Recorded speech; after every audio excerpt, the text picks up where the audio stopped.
Hello again, Sandwich. Welcome back in. My name is Greg Anderson. This is another episode of Meet the Candidates. In the next 30 minutes, you're going to learn about one candidate who wants your vote for selectman in our May 9th election. There are 2 seats open on the Board of Selectmen. Susan James has chosen not to run for re-election, so her seat is open. And Board Chair Dave Sampson is running for re-election. So there are 2 that are open, and there are 3 that are vying for those 2 seats. Joining Dave Sampson, who is running for re-election, is Claudia Gale and Charlie Holden. Now, your time to vote is on May 9th, and you will pick 2. And one of them is Charlie Holden, who is my guest today. Charlie, welcome. Good afternoon. Thank you so much for being here. And I will tell you, welcome back, because we did this, a year ago? Yes, we did. All right, so this is your second run. You did not make it the first go around, though I believe it was close. Within 80 odd votes, yes. Okay, good. Remind those watching of your background. Give us the Reader's Digest version, if you will. Okay, the real skinny is I was in heavy construction for 44 years. I was in admin, everything from cost accounting to equipment utilization. Mm-hmm. As a sideline, which is the job that I really loved, I was a volunteer firefighter in West Cornwall, New Jersey. I was in there for about 25 years, and I grew up to be chief. I love that story. I just wanted to hear you say that again. I have great admiration for firefighters and thank you. First responders, and I know that you've actually been a part of the volunteer academy here in Sandwich, right? Yes, the Citizens Police Academy. Thank you. I am a graduate. Yes, sir. All right, so here you are. You're running again. How's the campaign going so far? Oh, I think I've gotten a lot of positive response. Thank you. Good, good. What lessons do you think you learned from the last go around to this one? You know, I just need to get out more and around more. The major criticism I heard from my supporters was that enough people don't know me. And I've tried to address that over the past year, in fact. Yeah. Good. Well, if you'd like, I can ask you some really private, personal questions that just tell everyone everything about you, if you'd like. Well, we don't need to go there, I don't suspect. I'll stick to the script then. Yes. All right. So a lot has happened here in Sandwich in this year, and there are some old standby issues that have just always been, going on. Beach erosion, budget issues, wastewater. We've had these things that have kind of been percolating along. But one issue that is brand new since we were last talking is this whole consolidation of municipal offices up at Tupper and 6A in the bank building. It is kind of a white-hot issue on a couple of different levels. You support the consolidation to that bank building, correct? I do. At the April 4th Selectmen meeting, Town Manager Bud Dunham had walked through all of the numbers behind it, the options, essentially, which, according to the Enterprise, Council of Aging Board Chair Neil O'Brien said he thought this was a positive move.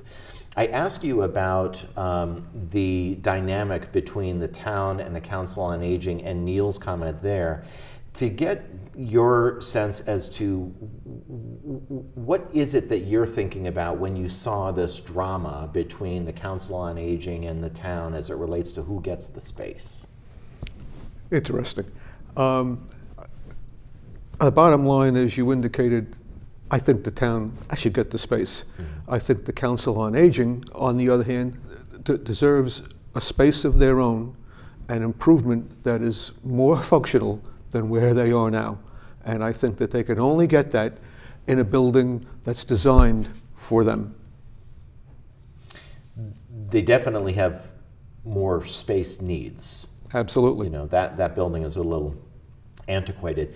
What were your observations when you were seeing, the angst that was coming? It seems as if the Council on Aging, and tell me if I'm just putting crazy thoughts out there, kind of forced the hand of the selectmen to do something about paying more attention to, darn it, we need a new senior center. Do you see it that way? I do. I do. In short, that was the intent that we've been waiting a long time. Let me throw this stone in the puddle and see what we can make happen. Yes. Yeah. Okay. I have been inside that bank building. Why do you think it is? I could see it working for both. Why do you support it as a town municipal office? Because it's there. We can dispose of the two buildings that the town offices are in now, or two of the buildings, the annex and the J. Sebastian Drive facility, get them back on to the tax rolls, consolidate the workforce in the town, and there are other good economic things that can happen by all of the personnel being together, and it serves the public better. Mm-hmm. So what would you envision the next best steps be with the Council on Aging and that space? We know that there is a special town meeting coming up in the fall. What's your suggestion for a solution? Oh, my suggestion is to build a facility. They have a design or two that's, we can call them prepackaged, and build that facility adjacent to the public safety area. Okay, up off of Quaker. Yes. Okay, all right. Let's switch gears. Sure. Your candidacy statement that you had sent to me, you said that you were in favor of the Comprehensive Water Resource Management Plan. I am. Tell me why, and what do you say to those who say, not such a good plan? We need to do something on our own, under our own power, before the state mandates that, well, you folks haven't done anything, here's our package, this is what you're going to do. It'll end up costing the taxpayer maybe twice as much. So it's really get ahead of it. Yes. Get ahead of the issue. Yes. Okay. Let's talk a little bit about historic issues in town. The Deacon Eldred House was another very dramatic, situation here in town, and it's kind of become a little bit of a black eye on the town as it relates to the dynamic that went down with Tom Keyes and the lease, and it seems as if there was trust that was given to him that really was violated, and now we've got still a building that is falling apart and needs some attention. Embarrassment, frustration all around. I know the selectmen were all bristled up about this. How could this situation have been handled better as it relates to the Deacon Eldred House? I think we needed more information up front from Mr. Keyes, that what he planned to do, who he was going to involve in this venture in order to bring interest into the building. Mm-hmm. Does it disappoint you, the situation that we're in? It disappoints me that it didn't work out, yes. I think that there are viable buyers out there, and I think if the town puts out another RFP, given specifics, just like the effort that's underway with Wing School, mm-hmm. I think we might be surprised that there's interest in the building. Okay. We have Deacon Eldred House, Town Hall, Grist Mill, Hoxie House, and now the Sand Hill Community Center. We have these wonderful buildings, assets. The question is being asked if it might make sense to have someone in town own, not literally, but be responsible for those types of historical assets, to make sure that we don't lose sight of what's going on with an arrangement that was struck with Tom Keyes, or that we can take advantage of tourism, that we can take advantage of leasing out the space, or making sure that we're getting grants to be able to support them.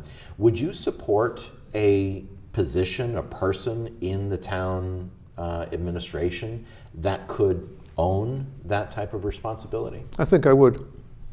What benefits do you think that that could bring outside of some of what I just outlined with my own thoughts? Well, we could work with the Chamber of Commerce and just like Sandwich Fest and bring more people to town, a concerted effort. I'm going to get back to the Chamber of Commerce. Okay. So don't let me forget, though I have plenty of notes, so I'm not going to forget, but it just sounded good for me to say to you, don't let me forget.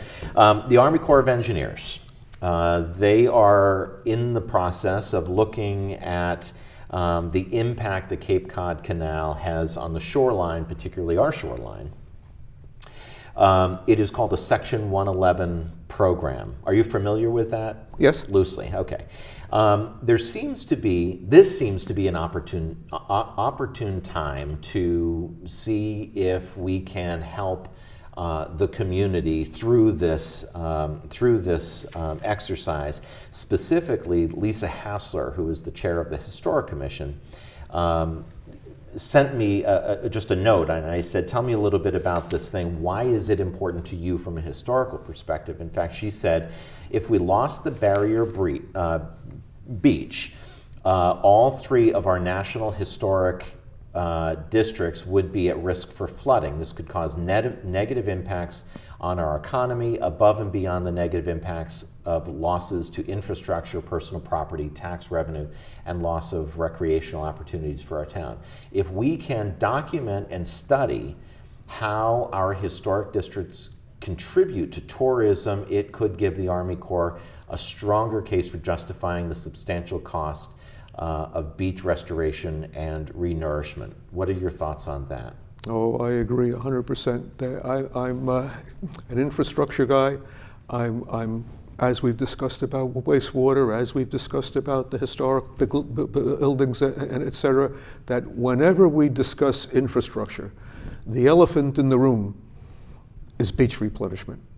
And that absolutely positively has to be done in order to protect Sandwich. And the Army Corps of Engineers, I like to think in their heart, they know they've done wrong, and it's just a matter of who's going to pay for it now. Mm-hmm.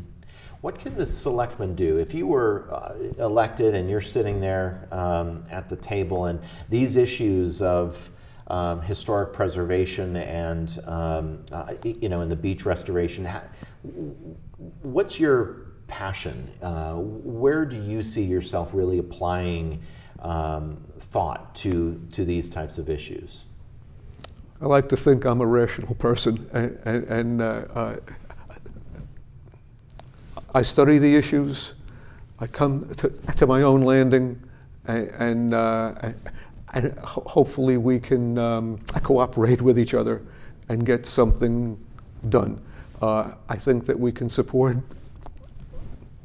this lady, Ms. Hassler. Mm-hmm. We can support Dunham's efforts, which I'm sure the current Board of Selectmen does as well. I think that so far, what can be done has been done, and we need to have some patience, and await the ruling mm-hmm. Of the 111 study. Right. When you look at the priorities of infrastructure, it's a very important topic for you. It's part of your campaign. You have said that expanding the tax base and taking a long-term debt approach can absorb the infrastructure funding impacts on taxpayers. Yes. Taxpayers are concerned about another thing that's going to raise our taxes.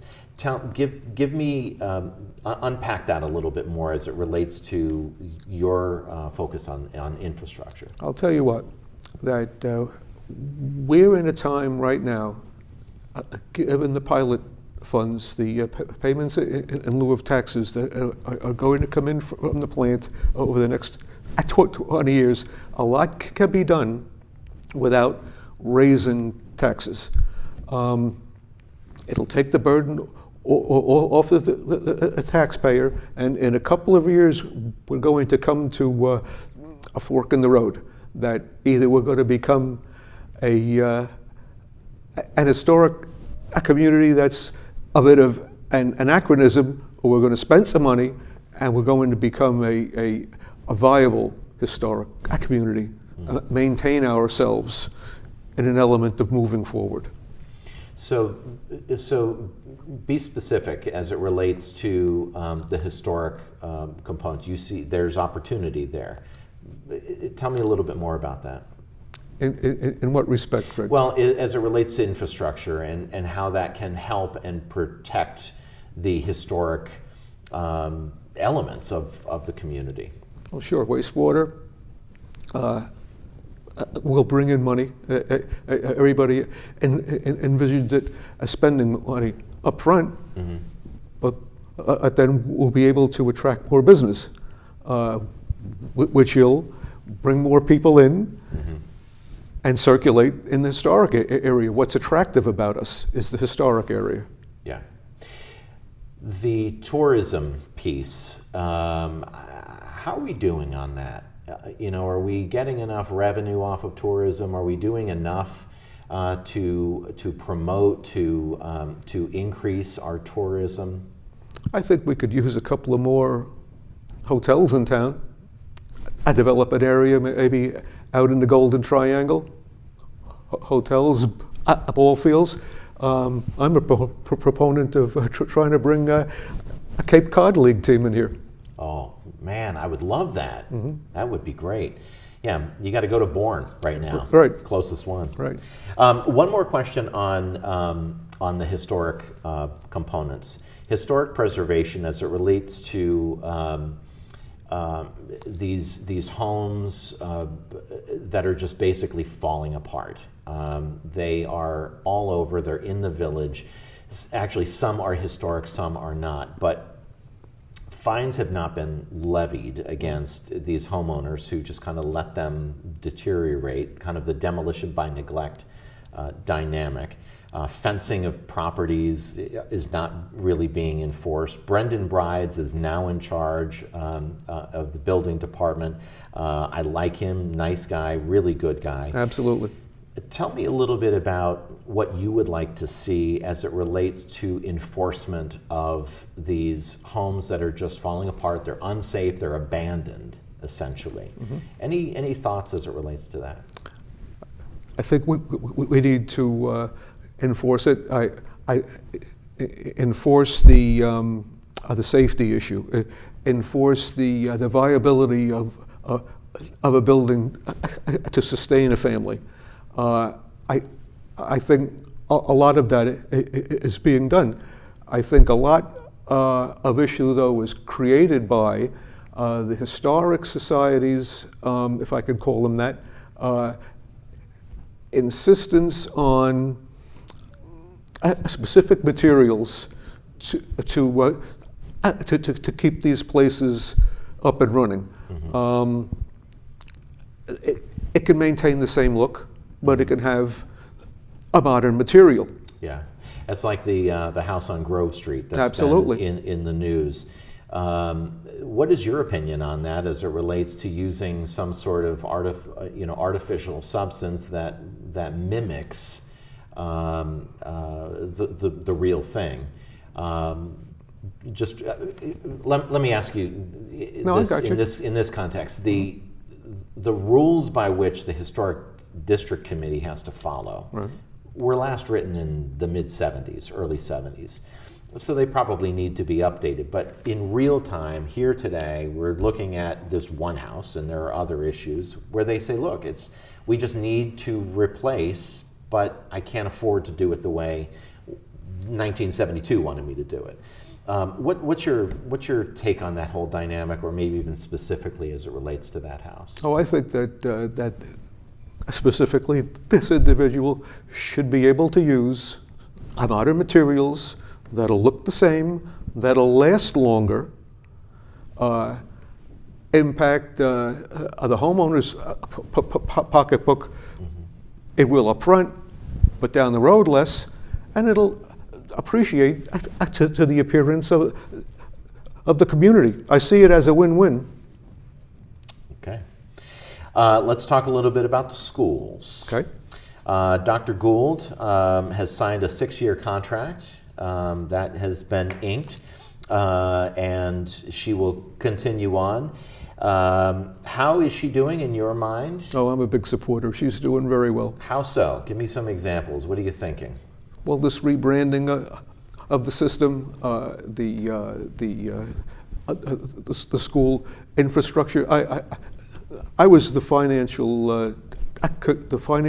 committee's rep to the strategy committee, and everything I heard, from curriculum to social environment to infrastructure, everything is happening. And she's only been there 2 years. It's been a dramatic, in my opinion, turnaround. Yeah, good. Okay, so any questions, any observations of the contract? That kind of got a couple people's attention. Any observations on that? Oh, she settled for 2%. I mean, what's wrong with that? Let's change subjects again. All small towns have their town crier. They have, whether it's social media, the local newspapers, blogs, gossip mongers, the person that stands in the tuna fish aisle at Stop and Shop and, tells everyone what should be happening in town. It blows my mind that the selectmen meeting, great efforts are put in place for the selectmen meeting every week to be broadcast on television. It is out there. Then it's reposted on Facebook. Like, people see the real thing happening, but we still are, things are misunderstood. And then we take the social media piece and we take things that we thought were fact, and it gets distorted, and then it has a life of its own.